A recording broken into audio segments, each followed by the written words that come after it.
അടിയുടെ പരാതി ലഭിച്ചിട്ടില്ല.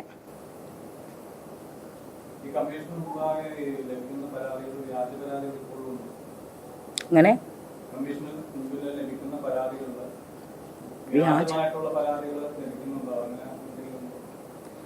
വ്യാജമാണോ തെറ്റാണോ എന്നുള്ളത് മനസ്സിലാക്കാൻ ഉള്ള സംവിധാനം വനിതാ കമ്മീഷനുണ്ട്.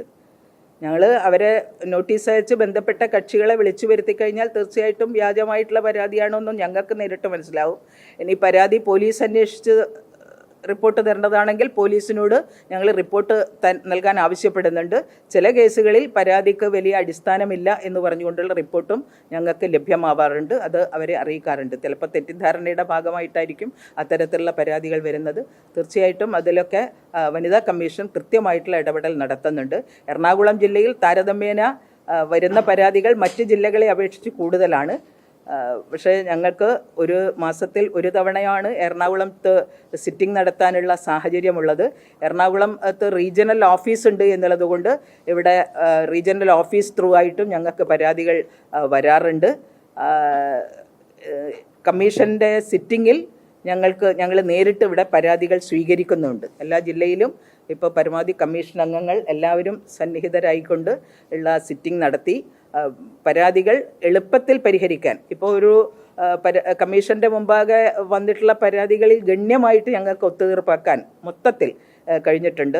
തുടക്കത്തിൽ ഒരു 19,000-ലധികം പരാതികൾ പെൻഡിങ് ആയിട്ട് കിടക്കുന്നത് ഇന്ന് അത് ഒരു 8,000 പരാതികളായിട്ട് കുറക്കാൻ വേണ്ടിയിട്ട് കഴിഞ്ഞു. എല്ലാ ദിവസവും തിരുവനന്തപുരത്തെ കമ്മീഷൻ്റെ ഓഫീസിലും അതുപോലെ തന്നെ റീജിയണൽ ഓഫീസ് വഴിയായും ഞങ്ങളുടെ പോലീസ് സംവിധാനത്തിൻ്റെ ഭാഗമായിട്ടുമൊക്കെയുള്ള സിറ്റിങ്ങുകളിലൂടെയാണ് പരാതികൾ പരിഹരിക്കുന്നത്. ഈ നടിയുടെ പരാതി വന്ന സമയത്തെ ഈ സ്ത്രീകളുടെ ഭാഗത്തുനിന്ന് പോലും നടിയെ കുറ്റപ്പെടുത്തുകയും അത് കേരളത്തിലെ അറിയപ്പെടുന്ന ഹൈക്കോടതി അഭിഭാഷകയായ വനിത ഉൾപ്പെടെ നടിയെ കുറ്റപ്പെടുത്തി സമൂഹ മാധ്യമങ്ങളിൽ പരസ്യമായ പോസ്റ്റ് ഇടുകയും നടിയെ ഈ വാദിയെ പ്രതിയാക്കുക എന്ന് പറയുന്ന പോലെ നടിയെ വളരെയധികം കുറ്റപ്പെടുത്തിയുള്ള പോസ്റ്റ് ഇടുകയൊക്കെ ചെയ്യുന്നത് അത്തരം അഭിപ്രായങ്ങളോട് ഇപ്പൊ ബോബി ചെമ്മണ്ണൂർ എന്ന് പറയുന്ന ആ വ്യക്തി ജയിലിൽ നിന്ന് പുറത്തിറങ്ങുമ്പോൾ കാണാനെത്തിയ സ്ത്രീകളുടെ വലിയൊരു സമൂഹമുണ്ട്. അങ്ങനെയുള്ള ഈ അതെ ഒരു കേരളീയ സമൂഹത്തിൽ സ്ത്രീയെക്കുറിച്ചിട്ടുള്ള വളരെ വികലമായിട്ടുള്ള ധാരണകൾ നിലനിൽക്കുന്നുണ്ട് എന്നുള്ളതൊരു യാഥാർത്ഥ്യമാണ്.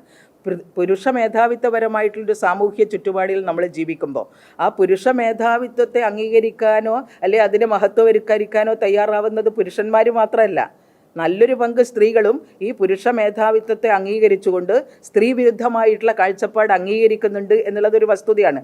താങ്കളുടെ ചോദ്യവും അതിൽ നിന്നാണ്. അത് നമ്മുടെ ഗാർഹിക ചുറ്റുപാടുകളിലടക്കം പുരുഷ മേധാവിത്വത്തെ അംഗീകരിക്കുന്ന ഒരു നിലയാണ് ഇന്നും നമ്മുടെ കേരളത്തെ സംബന്ധിച്ചിടത്തോളം ഉള്ളത്. വീട്ടിൻ്റെ അകത്തുണ്ട്, തൊഴിലിടങ്ങളിലുണ്ട്, പൊതു ഇടങ്ങളിലുണ്ട്, നമ്മുടെ യാത്രാവേളകളിൽ ഉൾപ്പെടെ പുരുഷ മേധാവിത്വപരമായിട്ടുള്ളൊരു സമീപനം നിലനിൽക്കുന്ന ഒരു സാമൂഹ്യ ചുറ്റുപാടിൽ സ്ത്രീകൾ ഉൾപ്പെടെ ആ ഒരു മാനസികാവസ്ഥക്ക് വിധേയരാണ് എന്നുള്ളത് കൊണ്ടാണ് സ്ത്രീയെ കേവലം ശരീരമായിട്ട് മാത്രം കാണുന്ന ഒരു അവസ്ഥയാണ്. ഒരു സഹജീവിയാണ് എന്നുള്ള മനോഭാവമല്ല പലപ്പോഴും സ്ത്രീയെക്കുറിച്ചുള്ളത്. സ്ത്രീക്ക് ഭരണഘടന നൽകുന്ന എല്ലാ അവകാശങ്ങളും പുരുഷനോടൊപ്പം തുല്യമായിട്ടുള്ള അവകാശങ്ങളാണ്. ലൈംഗിക ന്യൂനപക്ഷങ്ങൾക്കടക്കം കൃത്യമായിട്ടുള്ള അവകാശങ്ങൾ, തുല്യമായിട്ടുള്ള അവകാശങ്ങൾ പ്രദാനം ചെയ്യുന്ന ഒരു ഭരണഘടനയാണ് നമ്മുടേത്. ഇപ്പോൾ ഇന്നലെ ബഹുമാനപ്പെട്ട ഹൈക്കോടതി തന്നെ ലൈംഗിക ന്യൂനപക്ഷങ്ങളുടെ അവകാശങ്ങൾ പരിരക്ഷിക്കുന്നതിന് വേണ്ടിയിട്ടുള്ള നടപടികൾ ആവശ്യമാണ് എന്ന് പറഞ്ഞിട്ടുണ്ട്. തീർച്ചയായും ലിംഗനീതിയെ സംബന്ധിച്ചിട്ടുള്ള ശരിയായിട്ടുള്ള ഒരു കാഴ്ചപ്പാട്, ഭരണഘടന അനുസൃതമായിട്ടുള്ള രൂപത്തിലുള്ളൊരു കാഴ്ചപ്പാട് വളർത്തിയെടുക്കാനുള്ള വളരെ ബോധപൂർവമായിട്ടുള്ള ഇടപെടൽ ഇവിടെ അനിവാര്യമാണ്. സാമൂഹ്യ മാധ്യമങ്ങളിൽ അധിക്ഷേപം വരുമ്പോൾ അത് സ്ത്രീകൾക്കുൾപ്പെടെ അത് അംഗീകരിക്കുകയാണ്.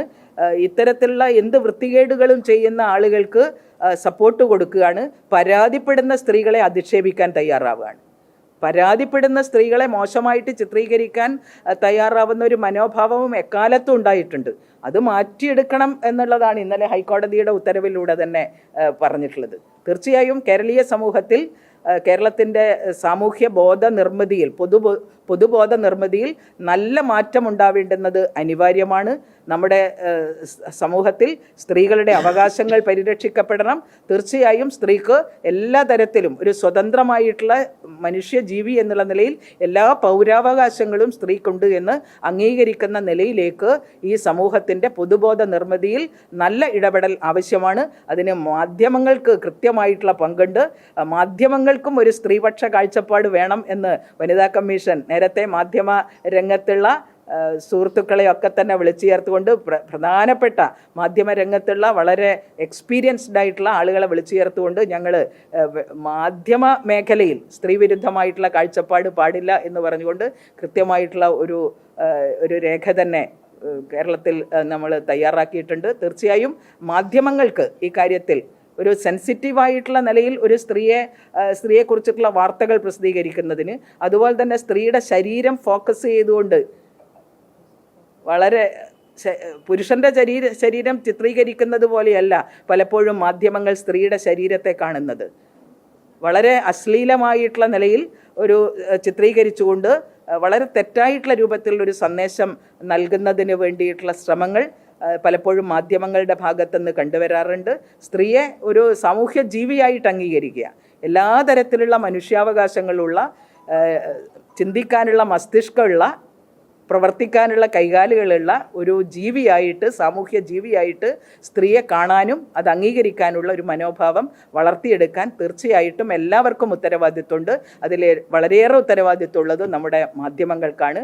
അത് നിങ്ങൾ നിർവഹിക്കണം എന്നുള്ള അഭ്യർത്ഥന കൂടി ഞങ്ങൾ വെക്കുകയാണ്.